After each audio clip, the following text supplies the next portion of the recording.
What if the most famous rendition of Happy Birthday ever sung wasn't a serenade, but a threat? What if the breathless, glittering performance that scandalized a nation was actually the desperate act of a woman who knew she was running out of time? History remembers it as a moment of illicit, shimmering seduction. The truth is, it was the beginning of an execution. The air in Madison Square Garden on May 19, 1962, was thick with electricity and cigar smoke, a potent cocktail of power and spectacle. 15,000 of the nation's elite politicians, mobsters, movie stars, and industrialists had gathered under one roof, ostensibly to celebrate the 45th birthday of President John Fitzgerald Kennedy. It was the crowning moment of Camelot, an empire of youth, glamour, and carefully curated myth. But beneath the polished veneer, a different story was unfolding. A story of secrets, paranoia, and the deadly intersection of power and passion. Everyone was waiting for her. The star who was chronically late. The woman who embodied a fantasy America desperately wanted to believe in. When she finally emerged from the wings, shedding a white ermine fur to reveal the impossibly sheer, flesh-colored gown beneath, a collective gasp rippled through the arena. She seemed sewn into the dress, a creature of pure light and desire, an illusion so powerful it felt real. For 2 minutes and 56 seconds, she held the most powerful men in the world in the palm of her hand. Her voice, a fragile, intimate whisper amplified for thousands, wasn't just singing to the president. It was a message, broadcast to everyone who mattered. It said, "I am here, I am his, and I am not going away." She thought it was a power play. It was a fatal miscalculation. Because in the shadows of the executive branch, in the smoke-filled backrooms of Chicago, and in the paranoid halls of the Justice Department, Marilyn Monroe was no longer seen as a movie star. She had become something far more dangerous. She was a liability, a walking, talking, dangerously beautiful national security risk. The whispers on the presidential pillow had become a currency of secrets, and she was beginning to understand their value. The men who ran the country, the men who ran the underworld, and the men who blurred the lines between the two had all come to the same cold conclusion. Marilyn Monroe knew too much. This isn't a story about a tragic, lovelorn actress who fell for the wrong men. That is the sanitized fable fed to the public, a comforting lie to mask an inconvenient truth. This is a story about a woman who flew too close to the sun, saw the machinery that kept the planets in orbit, and naively believed she could be a part of it. It's a story about wiretaps, mob connections, and a little red diary that held the power to topple an empire. And it is the story of how they silenced her. To understand the end, we must go back to the weapon she was preparing to use. It wasn't blackmail in the traditional sense. It was far more intimate, and therefore, far more terrifying to the men in power. For years, Marilyn had been a meticulous, almost obsessive diarist. Encouraged by her psychiatrist, Ralph Greenson, she chronicled her thoughts, her fears, her ambitions, and her conversations. She kept multiple journals, but one was special. A small, leather-bound book with a cheap lock, filled with her looping, girlish script. The world knew it as her little red diary. Her inner circle knew it as a time bomb. Contained within its pages was not merely the gossip of a scorned lover. Marilyn was intelligent, politically aware, and possessed a near-photographic memory for conversation. She had been present for, and a party to, discussions that were never meant to leave the insulated chambers of power. She wrote about conversations with Jack Kennedy regarding the Cuban situation, his private thoughts on the Bay of Pigs fiasco, and his administration's clandestine, explosive plans for Fidel Castro. Plans that involved a partnership with the very same organized crime figures his brother, the Attorney General, was supposedly trying to destroy. She didn't just document the affair. She documented the hypocrisy at the heart of Camelot. And then there was Bobby, Robert F. Kennedy, the puritanical, ruthless Attorney General. His involvement with Marilyn was a different kind of dangerous. It was newer, more intense, and freighted with a desperate kind of guilt and paranoia. If Jack's affair was a scandal, Bobby's was a cataclysm. He was the moral backbone of the administration, the celebrated gangster buster. His affair with the same woman his brother was sleeping with wasn't just a personal failing. It was a betrayal that could shatter the carefully constructed Kennedy myth of family, loyalty, and Catholic virtue. Marilyn wrote it all down. The promises he made, the late-night calls, the political secrets he let slip in moments of unguarded intimacy. She noted his fears about Jimmy Hoffa, the powerful Teamsters boss he was obsessed with taking down. She documented his quiet fury at the CIA, his distrust of J. Edgar Hoover. She was, in essence, compiling a secret psychological and political profile of the two most powerful men in the free world. She thought it was her insurance policy. They saw it as a kill switch. The Kennedy brothers were not the only ones listening. The early 1960s were the golden age of illegal surveillance. In the high-stakes game of political chess, every whisper was a potential weapon. J. Edgar Hoover, the reptilian director of the FBI, had files on everyone, and his obsession with the Kennedys was matched only by his fascination with Monroe's connections. He knew about the affairs, of course. His bugs and informants told him everything. He was sitting on a powder keg of information, waiting for the perfect moment to use it for his own leverage, to ensure his own survival. But there were other, more sinister ears pressed to the wall of Marilyn's life. Jimmy Hoffa, locked in a death struggle with Bobby Kennedy, had his own surveillance teams. He was desperate for any dirt he could use to destroy the Attorney General. He allegedly had Marilyn's home at 13201 5th Helena Drive in Brentwood bugged. Her friend, the private detective Fred Otash, a man who straddled the worlds of Hollywood and the underworld, later claimed to have been the one who installed the devices. They weren't listening for secrets about movie deals. They were listening for the voices of the Kennedy brothers. And then there was the mob. Marilyn's connection to organized crime wasn't just a rumor. It was a reality, brokered by her one-time lover and lifelong friend Frank Sinatra. Through Sinatra's Rat Pack, she had been introduced to men like Sam Giancana, the head of the Chicago outfit. Giancana was a brutal, cunning mob boss who had allegedly helped get John F. Kennedy elected, calling in favors in key states. But the honeymoon was over. Bobby Kennedy's relentless war on organized crime was seen by Giancana as the ultimate betrayal. He was using Marilyn for the same reason everyone else was. She was a conduit, a direct line into the Kennedy inner sanctum. Giancana and the other bosses wanted to know what the Kennedys were planning. They wanted leverage. They wanted a weapon. And in their world, when a weapon became too unpredictable, it was disposed of. Marilyn was caught in the middle of a war she didn't fully comprehend, a pawn in a deadly game between the White House and the syndicate. She was sharing a bed with the men who hunted the mob, and she was sharing drinks with the men they were hunting. The breaking point began to accelerate in February of 1962, just 3 months before the Madison Square Garden performance. Marilyn, in a state of professional and personal turmoil, traveled to Mexico City. On the surface, it was a trip to buy furniture for her new home. In the shadowy world of Cold War intelligence, it was a 5-alarm fire. During her 10-day trip, she was documented meeting with known American communists and left-wing sympathizers, including Frederick Vanderbilt Field, an American expatriate who had been disinherited by his wealthy family for his political allegiances. To the FBI and the CIA, already paranoid about her Kennedy connections, this was catastrophic. Was she simply naive?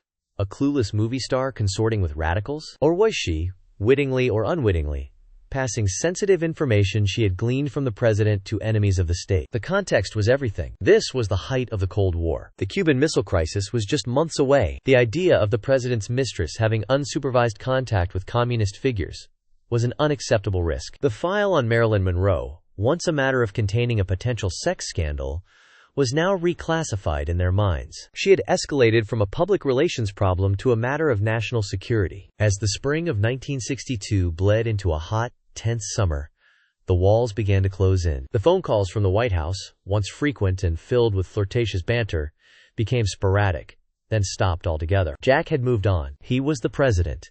He had the luxury of cutting ties cleanly and without consequence. He delegated the dirty work, the messy business of extricating the presidency from the movie star, to others. His brother-in-law, the actor Peter Lawford, was the primary go-between. Lawford was a man trapped in a gilded cage. He loved the glamour and the access his marriage into the Kennedy clan afforded him, but he was now tasked with the impossible, managing an increasingly volatile and heartbroken Marilyn Monroe while placating his powerful, ruthless brothers-in-law. The phone calls Marilyn made to Lawford grew more frequent, more desperate. She couldn't understand why Jack had cut her off so completely. She felt used, discarded, and, most dangerously, she felt ignored. And Marilyn Monroe would not be ignored. It was then that Bobby Kennedy's role shifted. He was no longer just a secret lover.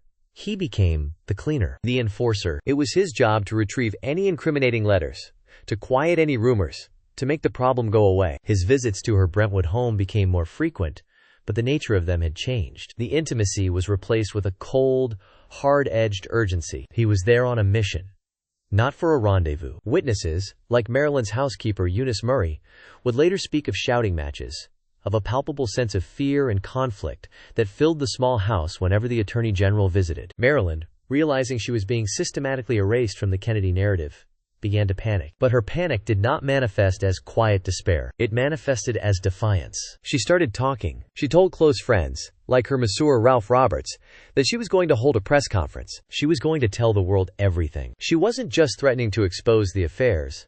She was threatening to expose the secrets she had recorded in her diary, the plans against Castro, the mafia connections, the political horse trading that went on behind the closed doors of the Oval Office. She was going to pull down the pillars of the temple. The threats reached the ears they were intended for, and the response was not negotiation. It was containment. In the first days of August 1962, the atmosphere around her curdled into one of pure dread. She was making frantic calls, not just to the Kennedys, who were now stonewalling her, but to reporters, to her lawyer Mickey Rudin, to anyone she thought might listen. These weren't the incoherent ramblings of a woman on the verge of a breakdown, as the official story would later suggest. They were the calculated actions of a woman building a defense. She was trying to create a web of witnesses, a chorus of voices who would know something was wrong if she suddenly went silent. She was trying to create an insurance policy made of words, scattering pieces of her story so that it could not be completely erased. It was a brilliant strategy. But she was playing chess against grandmasters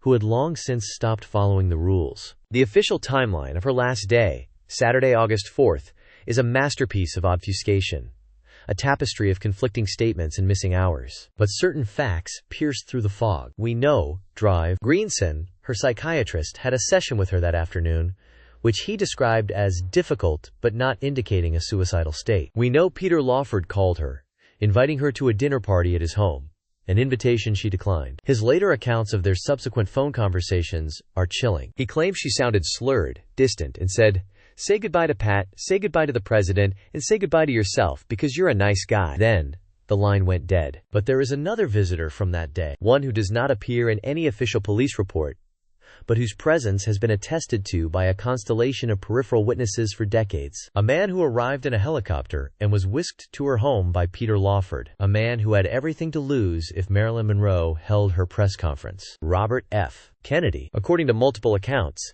including a report from the LAPD's intelligence unit, Bobby arrived at Marilyn's house in the late afternoon with Peter Lawford and his own psychiatrist in tow. The purpose of the visit was clear. It was the final, desperate attempt to reclaim the red diary and to silence her once and for all. Marilyn's housekeeper was ordered out of the house. Neighbors reported a violent argument, the sound of shouting, a woman's voice screaming, "Get out of my house!"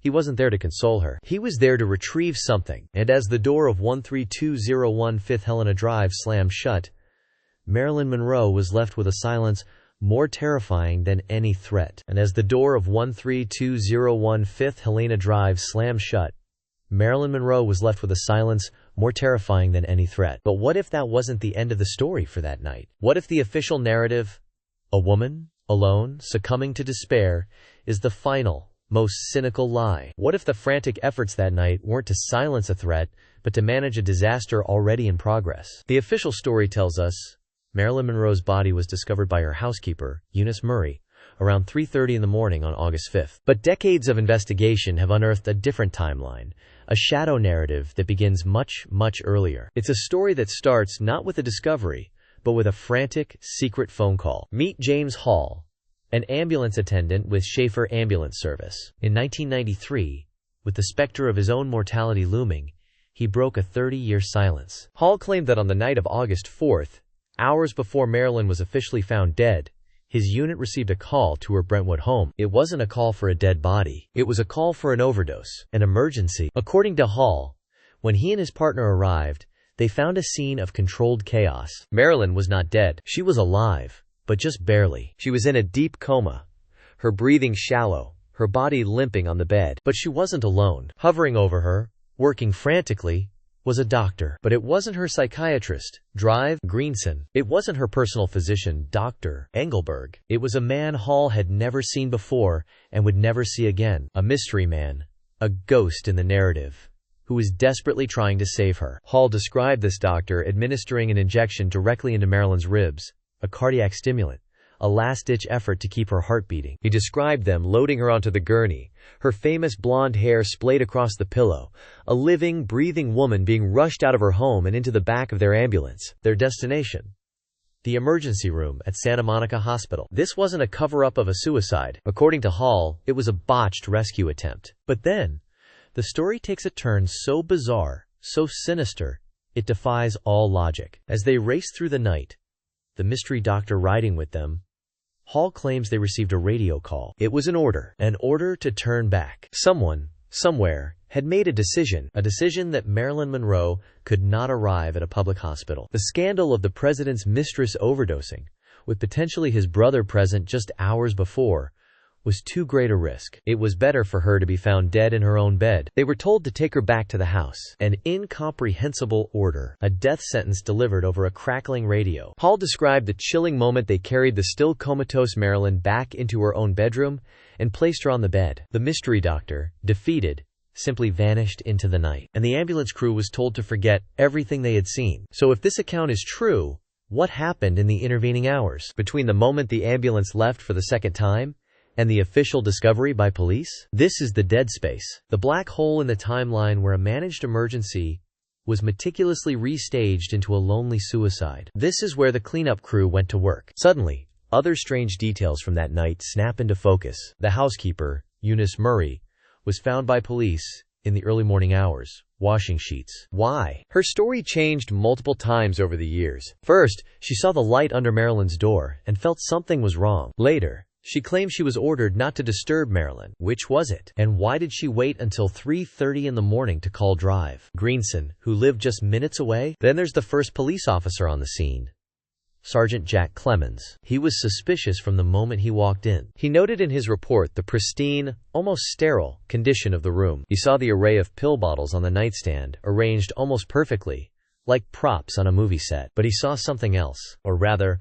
something he didn't see. There was no glass of water. How did Marilyn swallow 40-plus Nembutal capsules, a lethal dose so massive it would choke a horse, without a single drop of liquid to wash them down? Clemens felt it in his gut. The scene was wrong. It was staged. He was a veteran cop. He'd seen dozens of suicides. They were messy, desperate, chaotic affairs. This was clean. Too clean. It was a performance. And Sergeant Clemens was the unwitting audience. His suspicions were so strong he tried to escalate them, but he was shut down by his superiors, including the chief of police himself, William Parker, a man with his own deep connections to the political establishment. The message was clear: stand down. This is not for you. The physical evidence screams a different story than the official narrative. The coroner, Drive Thomas Noguchi, conducted the autopsy. What he found was damning. Marilyn's liver was saturated with enough barbiturates to kill 3 people, but her stomach was almost completely empty. There was no trace of the telltale yellow dye from the Nembutal capsules. This is a crucial, scientific impossibility if she had swallowed the pills. So, how did the poison get into her system? Dr. Noguchi, and many other forensic experts who have examined the report since, concluded there was only one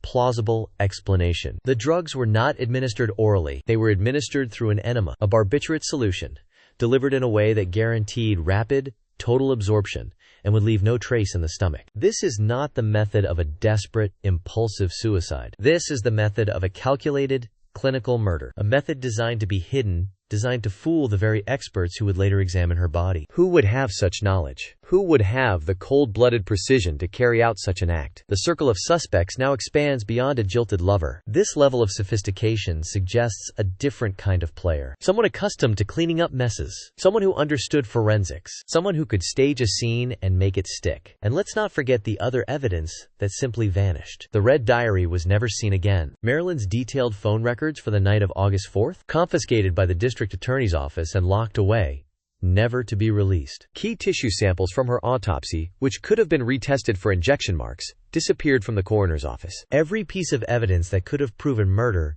was systematically removed from the equation. This wasn't just a cover-up. This was a purge, a complete erasure of the truth, orchestrated by forces with the power to make police chiefs stand down, to make evidence disappear from secure facilities, to rewrite the official history of a woman's last moments on Earth. We are no longer talking about just the Kennedys. The web is wider, darker. It pulls in their connections to organized crime, to figures like Sam Giancana, the Chicago mob boss who shared a mistress with Jack Kennedy. Giancana, who hated Bobby Kennedy with a violent passion for his war on the mafia. Did the Kennedys order a hit, or did their enemies in the mob see an opportunity to eliminate a problem and gain leverage over the most powerful family in America in one fell swoop? Marilyn Monroe wasn't just in bed with the president. She was tangled up in the secret war between the government and the underworld. She was a liability, not just to one side, but to all of them. In the end, she may have been the one piece on the chessboard that everyone had a motive to remove. She knew too much.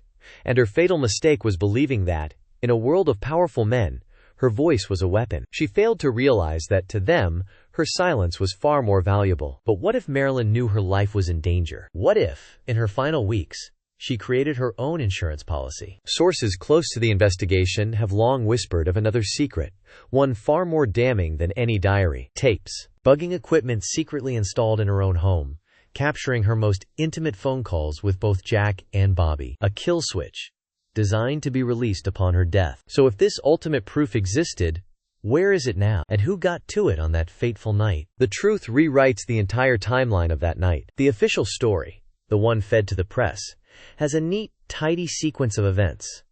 A worried housekeeper, a locked door, a frantic call to a psychiatrist, the tragic discovery. But what if that entire sequence is a lie? What if the first people to find Marilyn's body weren't her housekeeper or her doctor? What if the real first responders were the very people sent to ensure her silence? We need to talk about Peter Lawford, the Kennedys' brother-in-law, the go-between, the man who made the introductions. On the night of August 4th, his phone records show a man in a state of utter panic. He wasn't just calling Marilyn, he was calling his powerful in-laws. He was calling his manager. He was trying to clean up a mess that was spiraling out of control. And according to some, he wasn't working alone. An ambulance driver, Ken Hunter, arrived at Marilyn's home hours before her death was officially announced. He later gave a sworn affidavit stating he was called to the house, where he found Marilyn comatose, but alive. He saw a man he identified as Dr. Ralph Greenson, Marilyn's own psychiatrist, inject her directly in the heart with a hypodermic needle, an injection of pure adrenaline,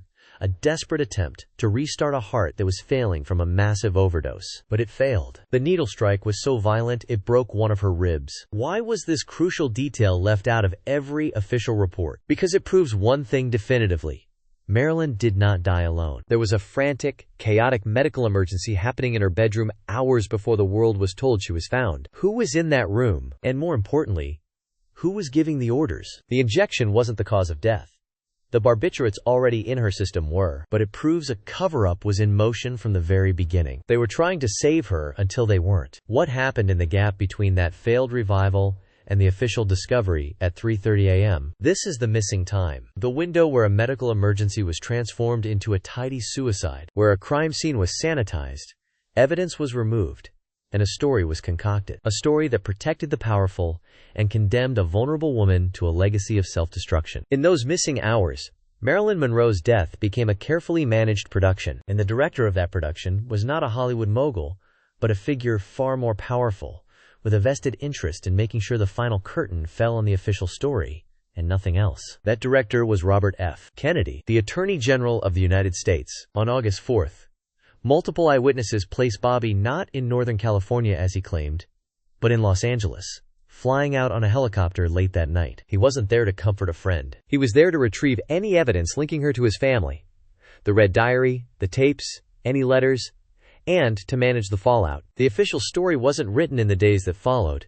It was written in those missing hours, in that Brentwood bedroom, under the direct supervision of the second most powerful man in the country. This wasn't an investigation. It was a containment operation. An operation where law enforcement was told to stand down, where the coroner was pressured to rush his conclusion, where a woman's life, her struggles, her pain, were reduced to a convenient narrative. The sad, unstable starlet who couldn't handle the fame. They didn't just cover up a murder. They assassinated her character in death to protect their own reputations in life. They took Marilyn Monroe, the global icon of light and laughter, and buried her under a tombstone of lies. So what is the truth? The truth is a mosaic of conflicting accounts, missing evidence, and sworn testimonies that point to one undeniable conclusion.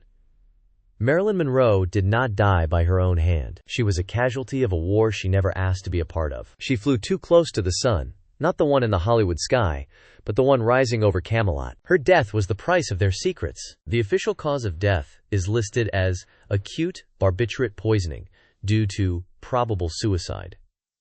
But the truth is far simpler and far more brutal. The cause of death was power. For 60 years, the ghost of this story has haunted us, not because we love a good conspiracy, but because we instinctively know an injustice when we see one. A powerful system closed ranks to protect its own, sacrificing a woman who was, in the end, utterly alone. They erased the evidence, they silenced the witnesses, and they counted on time to make us all forget. But we haven't, because the truth, no matter how deep you bury it, has a way of clawing its way back to the surface. Marilyn Monroe's story isn't just about a star who died too young. It's a dark parable about the cost of fame, the weight of secrets, and the terrifying reach of unaccountable power. Her voice was silenced on August 4, 1962. The story they wrote for her was meant to be the final word, but the questions remain, echoing down the decades, demanding an answer. Her legacy is not the tragedy they manufactured, but the enduring search for the truth they tried so desperately to hide. The pavement on the Walk of Fame is littered with stories that have been sanitized and silenced. Here on the Boulevard of Monroe, we walk the darker side of the street. If you believe the truth is worth fighting for, subscribe and join us as we continue to uncover the secrets Hollywood tried to bury forever.